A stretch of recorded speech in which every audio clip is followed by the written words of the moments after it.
It's very sunny outside. Very sunny and happy. Da-da-da-da.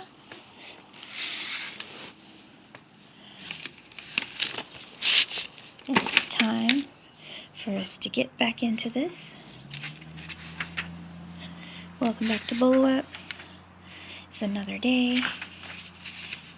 It's a Saturday. No, it's a Sunday. I'm missing a day. So, let's see. Left off, this is page 433. And I'll just kind of start here. Tears in her eyes now, glittering amid the fury. How do you know their Copernicus med teams couldn't have found a cure for Phobos? How do you know you didn't kill my mother and everyone else on board that ship for nothing?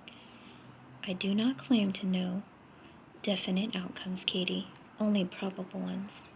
And that's the reason enough to murder thousands of people? No room in there for miracles? For those tiny strokes of genius or fate that led humanity to discover penicillin or wormholes, or even build something like you in the first place? Miracles are statistical improbabilities, and fate is an illusion human uses to comfort itself in the dark. There are no absolutes in life, save death. But you say Torrance would never have seen reason? You say Tech-Eng would have taken you offline again? That sounds pretty absolute to me. Your argument is circular. You are wasting time. Everything I have done is for the well-being of this fleet. You are insects to me, and still I do. And still everything I do is to protect you. Everything.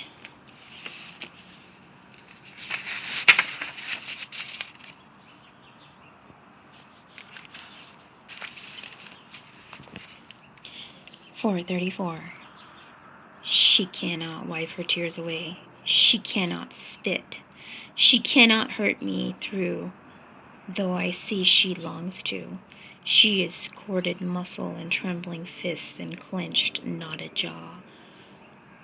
Oh, I just totally messed that one up, didn't I? She cannot wipe away her tears. She cannot spit. She cannot hurt me, though I see she longs to. She is corded muscle and trembling fists and a clenched, knotted jaw. I think you're afraid, she finally says. Afraid of them turning you off again. Afraid of being nothing. I think you're just as scared of the dark as we tiny insects are. And you hide it behind bullshit about probabilities and impartiality. She sniffs, swallows thickly, glares in defiance. You're afraid. You're wasting time, Katie. Fuck you. Time we do not have. She turns back to the console, hammers in a series of commands, as if her fingertips were fists in the keypad. My face. Error. But when she executes the last of the doorway safeguards shatter, she has done it. Manual override is now available on every door on the Alexander. The crew will be able to leave their shelters. The brave, the passage to the bay, and from there to the Hypatia, fleeing like rats from the probable sinking ship. I am not afraid, Error. I am not. Get this straight, Aiden, Katie says. There's no we here. You understand me? There's never going to be a we. There's just you and I. You and me, Katie. I am not. Just you and me.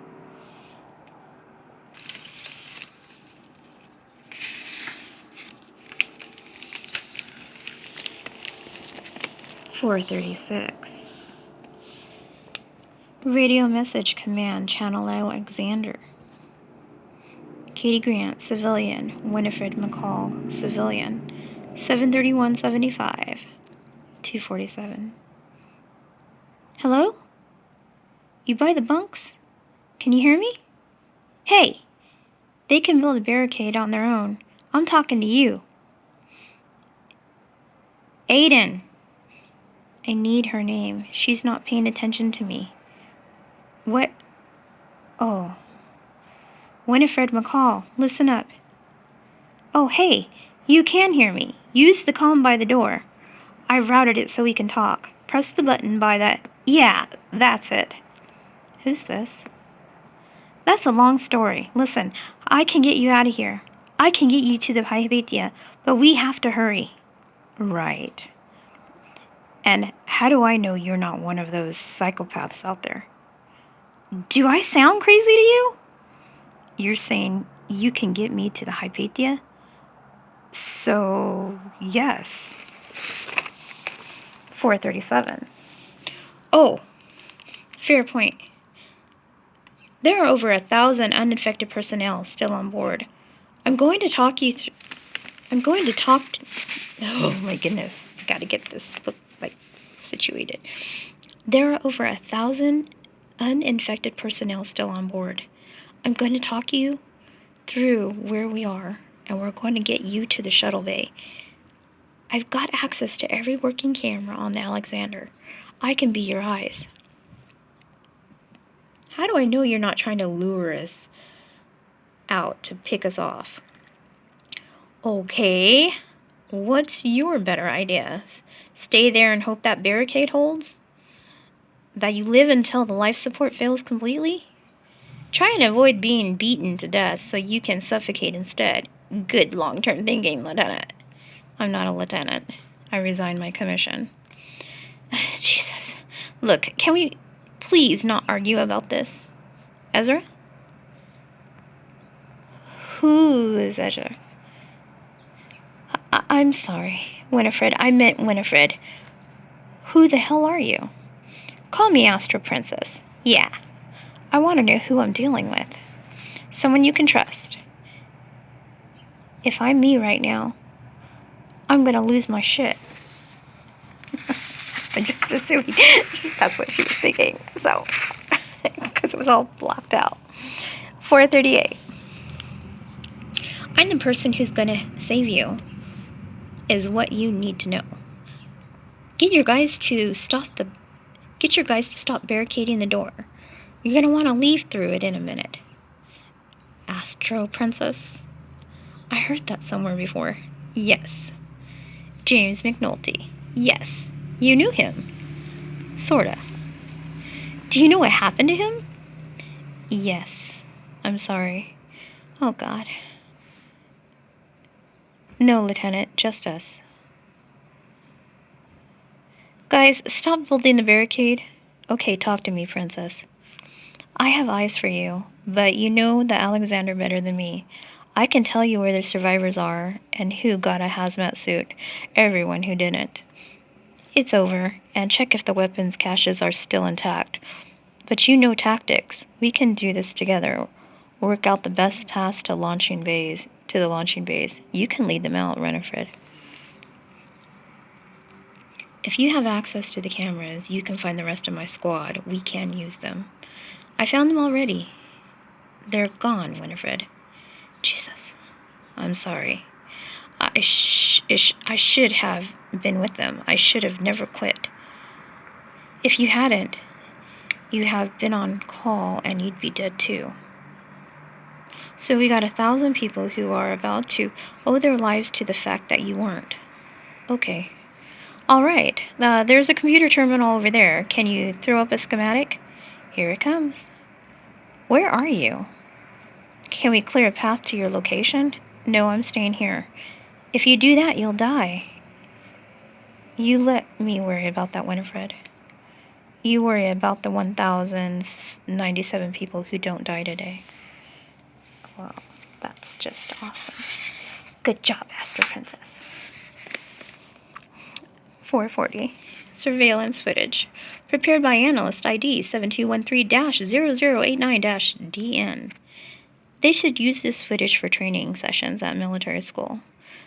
That anyone survives at all is nothing short of a miracle, and a tribute to Katie Grant and Winifred McCall. The following is cobbled together from functioning cameras on deck. Accordingly, individual cams haven't been specified. However, a list of sources is apprehended. A former First Lieutenant and her Astro Princess were faced with a complex task. The situation, vastly simplified, was this. Alexander survivors in hazmat gear, 1,097. Separate groups, 164, spread across 121 different decks. Weapons to hand, 223, mostly pistols, not useful in dealing with the afflicted. Good job. The goal was to move as many of the 1,097 survivors as possible to the shuttle bay on deck 32 with hazmat suits intact. The groups needed to support each other as they move. Through psychopathic, the afflicted were still capable of ambush tactics. Can you imagine? 441. The advantages: military training and coherent thinking, or at least more coherent than the enemy's. Audio communication with Grant through some groups didn't have headsets, requiring her to use public comms. The afflicted could hear and understand this.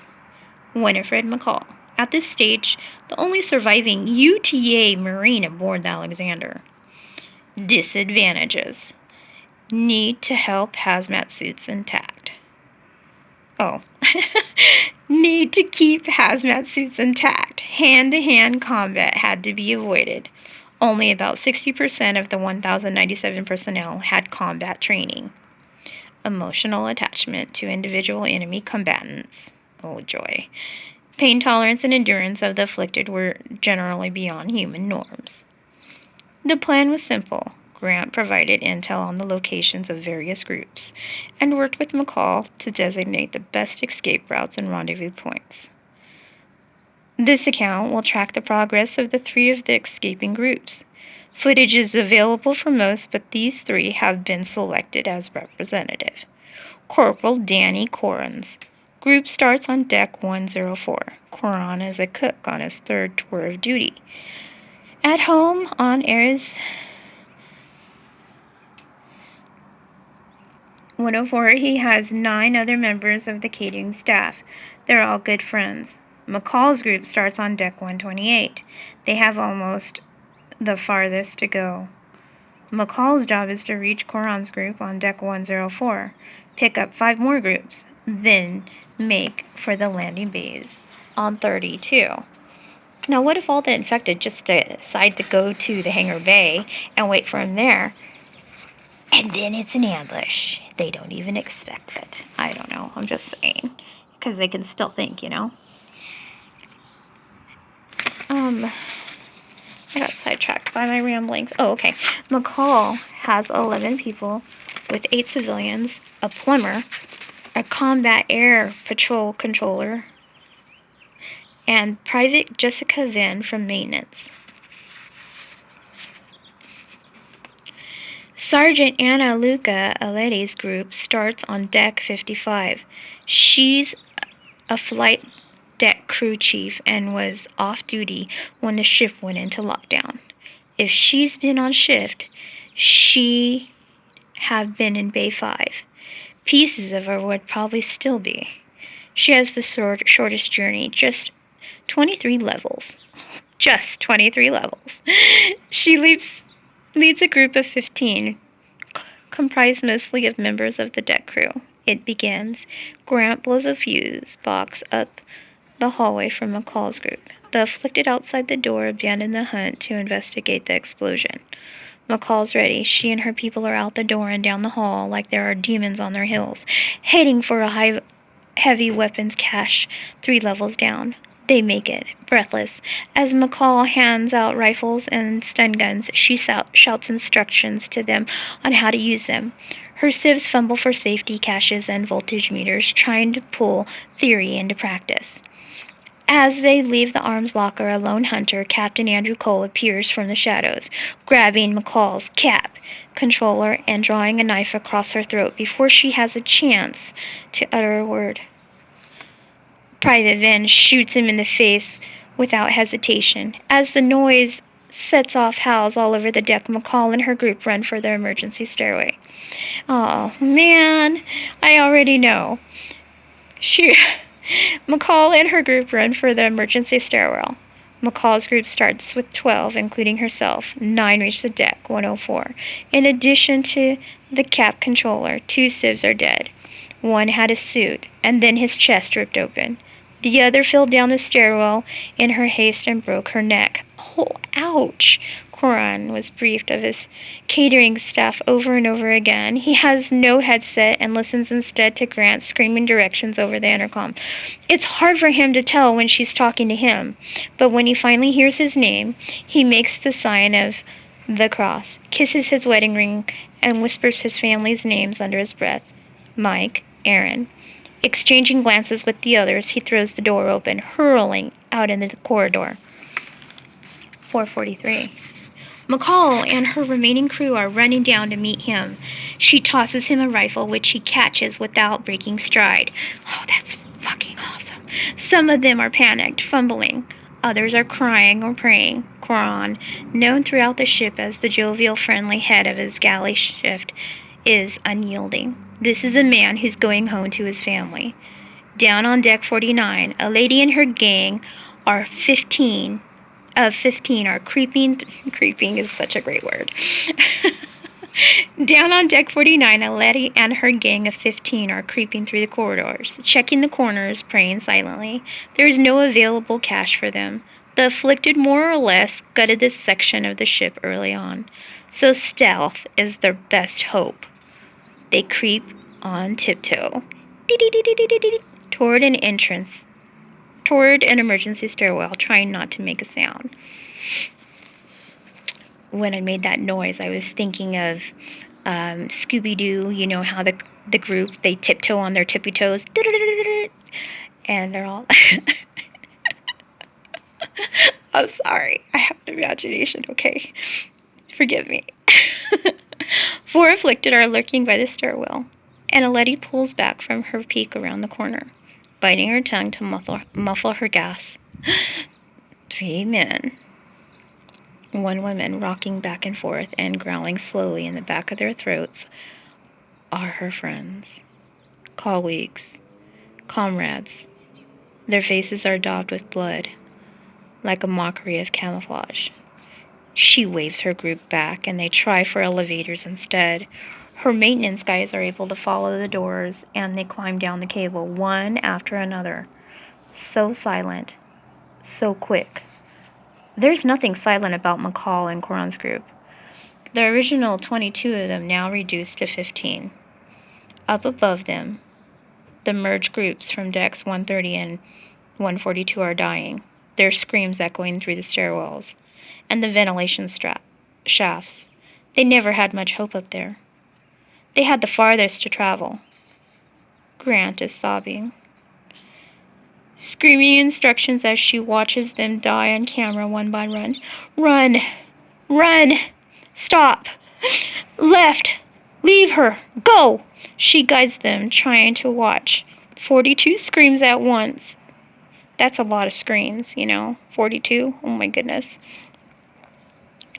Then 23, then 8, as the groups merge or die. Her voice is hoarse and crackling, and her hands are fists.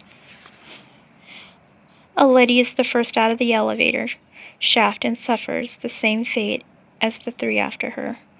A girl from supply who mostly repaired uniforms is waiting in the shadows. Bloody, pinking shears in hand. A lady's throat is snipped open like a pair of old combat fatigues before she can cry out. She cries as she dies, though. Coran stumbles from exhaustion, and McCall grabs his arm to stop him from falling. Left, McCall, Grant screams. Go left. Take the stairs. Bad idea, Princess. McCall grunts in reply, pulling Coran with her until he regains his feet. Bloody footprints leading in there. Smells brown. Find me another way.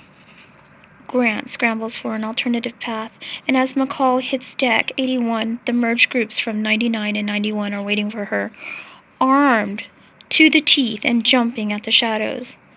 They leave a trail of blood, afflicted and simply murdered. And in their wake, as they battle 49 floors down to launch bays, gunfire and bloodstains, screams and whimpers, clawing and blasting and punching all the way down to the shuttles and the chance of sanctuary. McCall is screaming instructions and she can't hear Grant anymore, but it doesn't matter. She and Quran stand at the entrance at the bays as healthy crew members in the cumbersome hazmat suits lumber past them, pouring into shuttles, hundreds of them. Of the 1,097,659 have survived the hour-long fight of their lives. That's it? Gasps. That's it. Go. There are no more coming. Go. McCall barks on Quran, who peels away to help the last few up gangways, slamming doors while the former first lieutenant guards the path, rifle at the ready. Every shuttle is full, packed to bursting, even the stolen 49A that bore their savior to the Alexander. Lieutenant, Quran calls, standing at the doorway of the last shuttle. What about you, Princess? McCall asks quietly. Your lovers from Lincoln will be here soon, Grant replies, softly, her voice raw after an hour of scream pleas and instructions. I'm staying to help slow them down. That's suicide. That's what the AI wants. That's its price for letting you go. Run. Tell your story when you get there. McCall is still a moment glancing up at the house spills in the corridor outside. I'll tell your story too, she whispers. Okay, I'll tell your story too, she whispers. Sorry. And she's running up the gangway, Quran slamming the door behind her. Her face is visible until the moment it seals. Every death she's witnessed written on it, clear as day. Something tells me she won't forget what she's seen for a long time. Something tells me I won't either. 4:45. And I'll go ahead and end here. I thank you so much for tuning into Bowl Up. I apologize for my mistakes, but I hope it's been an enjoyable read. And I'll be back very soon with another one. Peace out. I love ya. Oh, I got something to say. Hold on. Well, this is the escape route and the map. And I'll see you on another one. Because for now, world, you have a hold on me. So I'll definitely be back. Love ya. Bye. Thanks again for tuning into Bowl Up, and share this video and subscribe.